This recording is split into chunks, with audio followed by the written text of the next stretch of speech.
Derrière cette jeune femme aux allures innocentes se cache une manipulatrice des insectes comestibles. Françoise Lukadi nous emmène dans l'univers des larves de palmier d'Imposé sur les hauteurs de l'université de Kinshasa. Personne n'arrivera plus sur les marchés, on lui dira que c'est fini, il n'y a plus d'Imposé. On est une structure qui vient en appui à la protection de l'environnement, notamment des écosystèmes de palmiers. On n'abat pas le palmier, on produit l'Imposé sur base des déchets des différents types de végétaux. La température idéale pour la production d'Imposé, c'est 25 degrés et l'humidité ne peut pas dépasser 70%.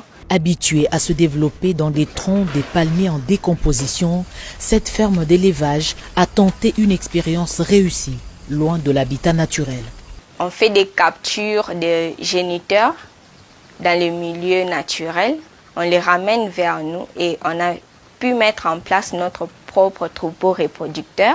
Pour le moment, la production actuelle par mois, on peut atteindre 300 kg de larves d'Imposé le mois. Nous ne produisons que l'Imposé, mais le projet est en cours pour produire d'autres espèces. Et évidemment, à partir de déchets d'Imposé, pourquoi pas produire les champignons, pourquoi pas mettre en place des fertilisants. Nous sommes à l'université de Kinshasa et on peut mettre en place des fertilisants et donner aux étudiants qui font leurs travaux de mémoire ou des TFC. L'idée du départ est de combler la carence en alimentation des orphelins et des autres personnes âgées. Arriver à mettre en place une petite usine de production des produits variés à travers des différents sous-produits d'Imposé. Pourquoi pas de l'huile à base de l'huile d'Imposé, pourquoi pas des bonbons, des biscuits à base de protéines d'Imposé, parce que ça sera plus facile pour les enfants.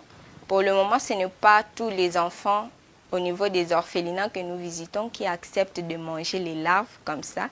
Pourquoi pas mettre en place des sucreries, des biscuits, des bouillies à partir d'Imposé, ça sera facilement plus consommé. Beaucoup de dextérité pour extirper les cadavres.